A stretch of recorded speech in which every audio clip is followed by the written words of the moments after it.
The island of Crete shimmered in the Aegean Sea. It was a place of rugged beauty.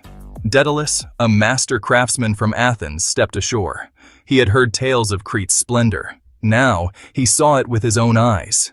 King Minos himself had summoned Dédalus. The king had a task for him. It was a task worthy of his skills. Dédalus was renowned throughout Greece. He was an inventor, an architect, and a sculptor. His creations were things of wonder. He had built magnificent palaces and temples. He had crafted lifelike statues. His reputation had reached the ears of King Minos. The king had a problem only Dédalus could solve. Dédalus, though weary from his journey, felt a surge of anticipation. He was eager to meet the king. He was ready for a new challenge. Little did he know that this challenge would change his life forever. It would test his skills and his very humanity. King Minos greeted Dédalus warmly, his eyes reflecting a mix of hope and desperation. The king's reputation as a powerful and wise ruler was well known, but today, his demeanor was different, tinged with an unspoken sorrow. He led him to the palace, a grand structure that stood as a testament to the glory of ancient Crete. The palace was not just a residence, but a symbol of Minos's reign, filled with history and secrets. It was a labyrinthine structure of twisting corridors and open courtyards, designed to both awe and confuse. The architecture was a marvel, with each turn and passageway meticulously crafted to create a sense of wonder and mystery. The walls were adorned with vibrant frescoes, each telling a story of the island's rich culture and traditions. These paintings were not mere decorations, but a visual history of the Cretan people. They depicted scenes of Cretan life, bull leaping, religious processions, and bountiful harvests. These images captured the essence of their daily lives, their beliefs, and their celebrations, offering a glimpse into a world long past. Yet, a shadow hung over the palace, an ominous presence that seemed to seep into every corner. The grandeur of the palace could not mask the underlying sense of unease that permeated the air. It was a palpable sense of dread, felt by all who resided within its walls.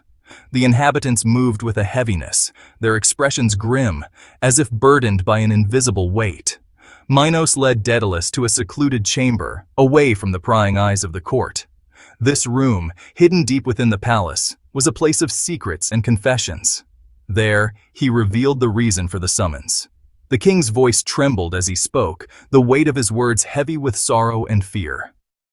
"A monster plagues my family, Dédalus," the king confessed, his voice heavy with despair. His eyes, usually so full of authority, now reflected a deep, personal anguish. "A creature of unspeakable horror," he continued, his face contorted with pain. This was not just a political issue, but a deeply personal tragedy that had struck at the heart of his family. He spoke of his wife, Queen Pasiphae, and a terrible transgression. Her once serene and regal demeanor had been shattered by the events that had unfolded. He told of a curse and a monstrous birth, a tale that seemed more like a dark myth than reality. This curse had not only affected the queen, but had cast a long shadow over the entire kingdom. Pasiphae, the queen, had given birth to a monster, a creature that defied the natural order. This was a birth that brought not joy, but horror and despair. This was no ordinary child, but a being that embodied the wrath of the gods. Its very existence was a reminder of the curse that had befallen the royal family. It was a creature with the head of a bull and the body of a man, a grotesque fusion of human and beast. This abomination was unlike anything the world had ever seen. They called it the Minotaur, a name that would become synonymous with terror and tragedy. This creature was not just a monster, but a symbol of the curse that had tainted the royal lineage. This abomination was the result of a curse, a divine punishment for the queen's actions. The gods had shown their wrath in the most horrifying way possible. It was a curse brought about by the queen's unholy lust, a transgression that had angered the gods and brought ruin upon her family. This act of forbidden desire had unleashed a horror that would haunt the palace for generations. The Minotaur, Minos explained, was a creature of immense strength and rage. Born from a union of the mortal and the divine, it was a symbol of both power and curse. Its very existence was a reminder of the gods' wrath and the consequences of human folly. It was driven by an insatiable hunger, a hunger that could never be sated. This hunger was not just a physical need, but a manifestation of its inner torment and rage. But it wasn't a hunger for food. No, this beast craved something far more sinister. It hungered for human flesh, a dark desire that made it a threat to all who lived within the kingdom. The king had been forced to make a terrible choice. His heart weighed heavy with the burden of his decision, knowing that the safety of his people depended on his actions. He had to imprison the Minotaur, to confine the beast in a place where it could do no harm. The decision was not made lightly, for it meant condemning the creature to a life of solitude and darkness. He had to protect his people from its wrath. The fear in the eyes of his subjects was a constant reminder of the danger that lurked beneath the palace. Minos had imprisoned the beast in a dungeon deep beneath the palace. The dungeon was a dark, foreboding place, designed to keep the Minotaur away from the world above. But the dungeon could not hold it forever. The Minotaur's strength was unmatched, and its rage grew with each passing day. It was only a matter of time before the Minotaur broke free. The king knew that the beast's escape would spell disaster for his kingdom. Minos looked at Dédalus, his eyes pleading. The king's desperation was palpable, his voice trembling with urgency. "I need your help, Dédalus," he implored. "The fate of my kingdom rests in your hands. You are the most skilled craftsman in all of Greece. Your talents are unmatched, and your creations are legendary. Design a prison from which there is no escape, a place so secure, so intricate, that even the Minotaur cannot find its way out." Dédalus listened intently to the king's tale. He could see the fear in Minos's eyes, the weight of responsibility that bore down on him. He understood the gravity of the situation. The Minotaur was not just a beast. It was a symbol of the king's failure and the god's punishment. The monstrous offspring, the desperate need for containment, the safety of an entire island rested on his shoulders. Dédalus knew that his creation would have to be his greatest work yet. He agreed to help the king. With a solemn nod, he accepted the challenge, knowing that the task ahead would be arduous and fraught with danger. He would build a prison unlike any other, a structure so complex, so bewildering, that it would confound even the most cunning of minds. It would be a labyrinth so complex, so bewildering, that not even the Minotaur could escape. This labyrinth would be a testament to Dédalus's genius and a beacon of hope for the kingdom. Section 4. The Minotaur's Maze. In the heart of ancient Greece, there existed a structure so intricate and bewildering that it became the stuff of legends. This was the Labyrinth, a creation that would forever be etched in the annals of history. Dédalus, the master craftsman, poured all his skill and ingenuity into the creation of the labyrinth. His hands moved with precision, each stroke and chisel a testament to his unparalleled expertise. It was a marvel of engineering and design, a true masterpiece that showcased the heights of human creativity and intellect. The blueprints alone were a work of art, filled with intricate details and complex patterns. The labyrinth was a vast network of interconnected passages, each one leading deeper into the maze. It was a place where one could easily lose their way, a maze that seemed to have a mind of its own. They twisted and turned, leading to dead ends and illusions.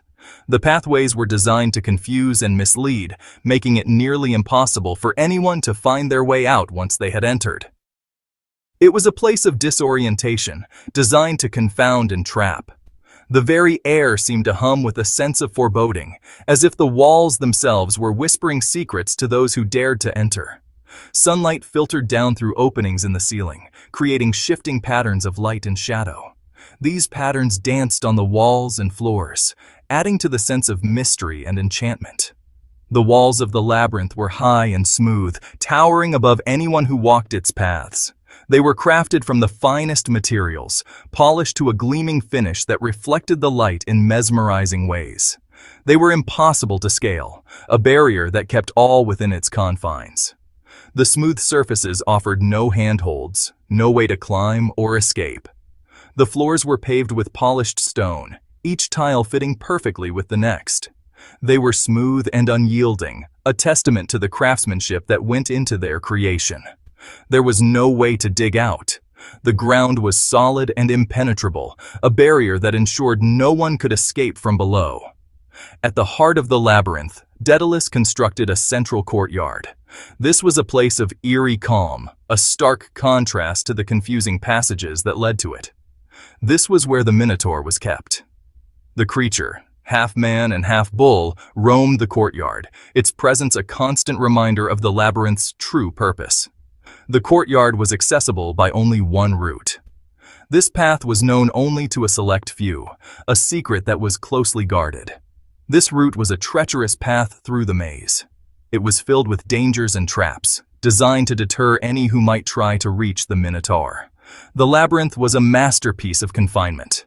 Every aspect of its design was intended to keep the Minotaur imprisoned, a feat of engineering that was both awe-inspiring and terrifying. It was a testament to Dédalus's genius. His ability to create such a complex and effective prison was unmatched, a true reflection of his skill and intellect. But it was also a place of sorrow. The labyrinth was a symbol of the tragedy that had befallen the king and his people, a constant reminder of the cost of their actions. It was a constant reminder of the king's tragedy. The labyrinth stood as a monument to the pain and suffering that had been endured, a silent witness to the events that had transpired. And it was a prison for both the Minotaur and its creator.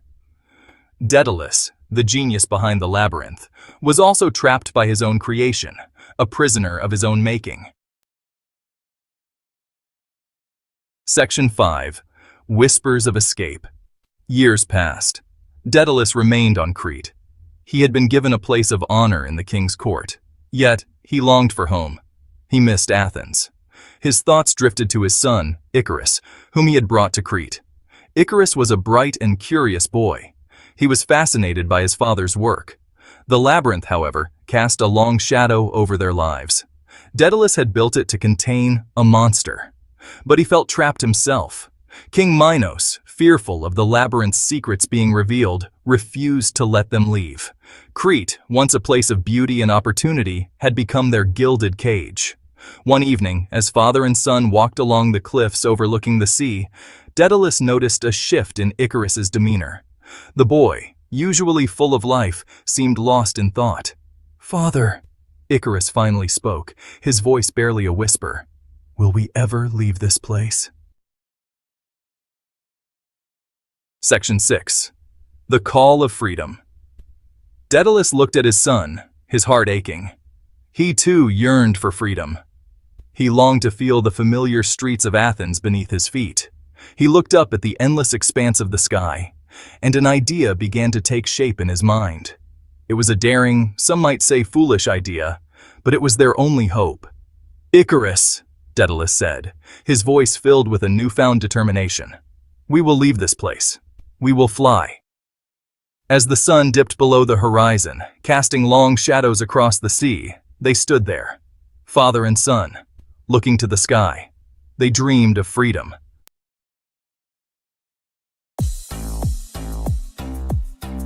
Dédalus was a genius. He was an inventor and architect beyond compare. From buildings to sculptures, his creations were wonders to behold.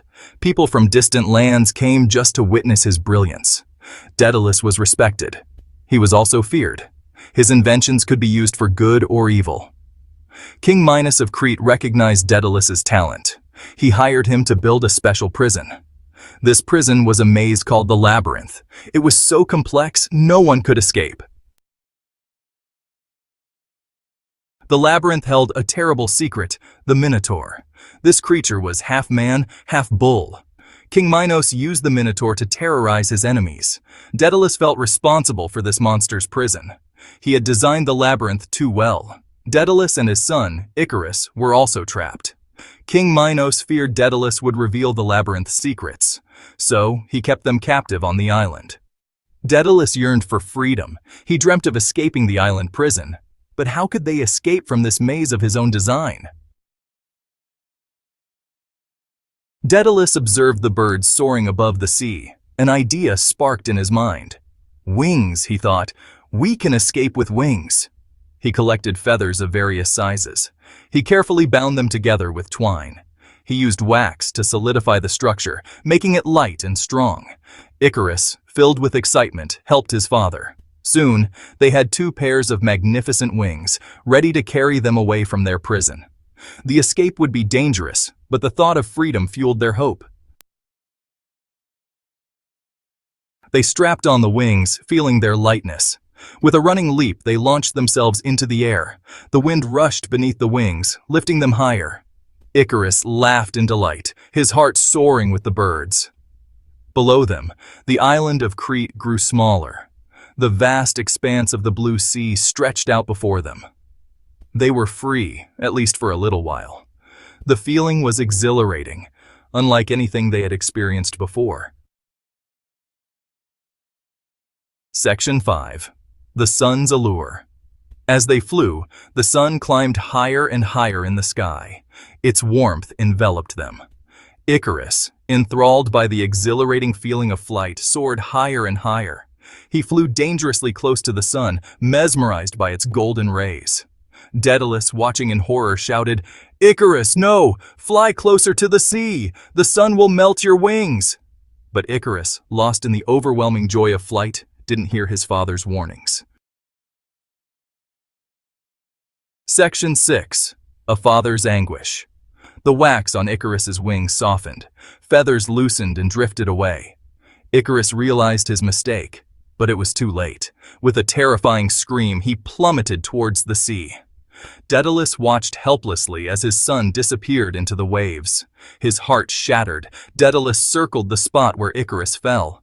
He called his son's name, but only the sound of the waves answered. The joy of escape was replaced by the bitter sting of loss. Dédalus had gained his freedom, but at a terrible price. Section 7. Icarus's Legacy. The sea where Icarus fell was forever known as the Icarian Sea. This body of water, with its tranquil waves and serene beauty, holds a story that has echoed through the ages. The name itself is a testament to the enduring legacy of Icarus, a young man whose ambition and daring led him to soar high above the earth, only to fall tragically into the depths below.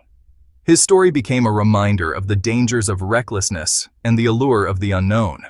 Icarus's flight, driven by a desire to reach the heavens, serves as a powerful metaphor for human ambition.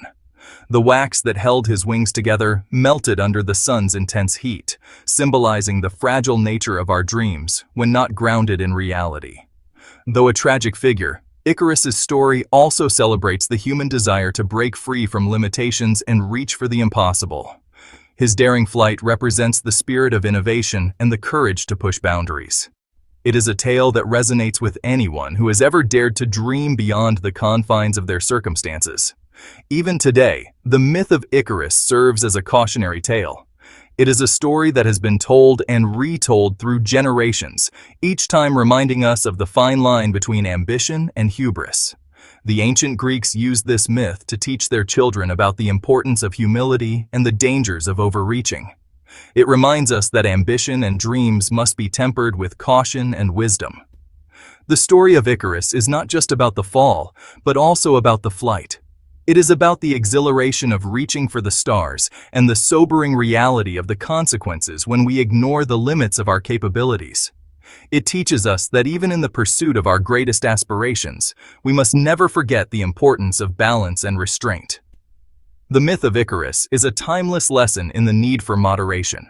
It encourages us to dream big, but also to be mindful of the risks and to approach our goals with a sense of responsibility and awareness. Section 8. Dédalus's Journey. Grief-stricken, Dédalus continued to fly. He had to escape the shadow of his tragedy. He flew westward, the wings, once symbols of hope, now heavy with sorrow. The memory of Icarus's laughter and his final, desperate cry echoed in Dédalus's ears. Each beat of the wings was a painful reminder of his loss. Yet he continued onward, driven by a mixture of grief, guilt, and the instinct for survival. He flew until he reached the shores of a new land, a land that offered refuge and a chance to rebuild his life. Section 9. A New Home, a Heavy Heart. Dédalus landed in Sicily, a land known for its beauty and hospitality.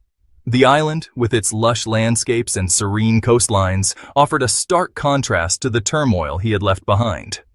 The gentle waves lapping at the shore seemed to whisper promises of peace and new beginnings.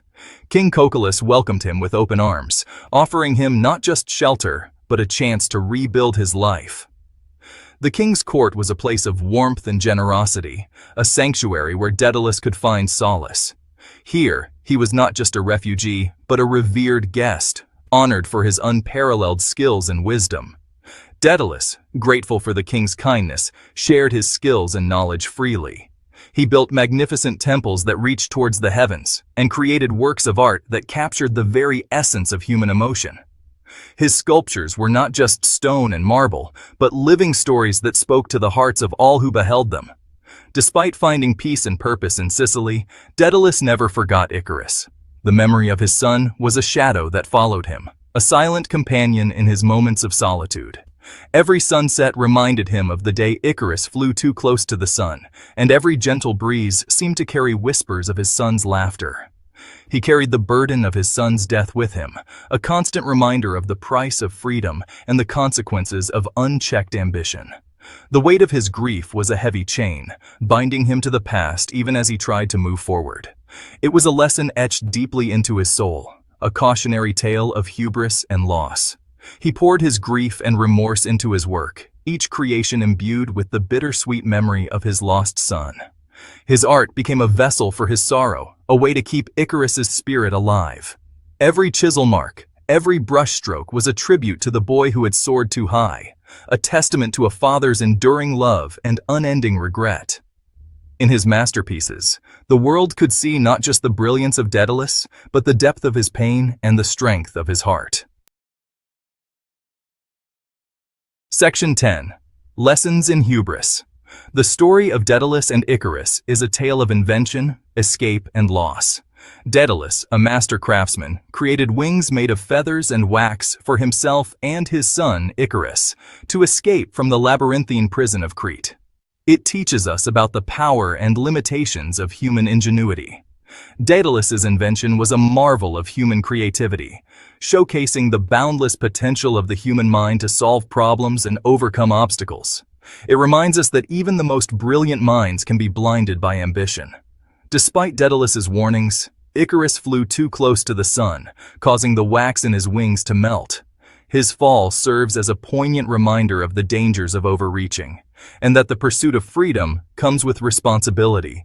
The freedom that Dédalus and Icarus sought came with the responsibility to heed caution and wisdom, a balance that Icarus tragically failed to maintain.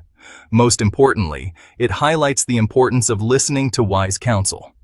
Dédalus's advice to his son was born of experience and understanding, yet it was ignored in the youthful exuberance of Icarus, even in the face of our own desires. The story underscores the conflict between youthful ambition and the wisdom of experience, a timeless struggle that continues to play out in various forms throughout history. It is a story that continues to resonate with readers and audiences centuries later.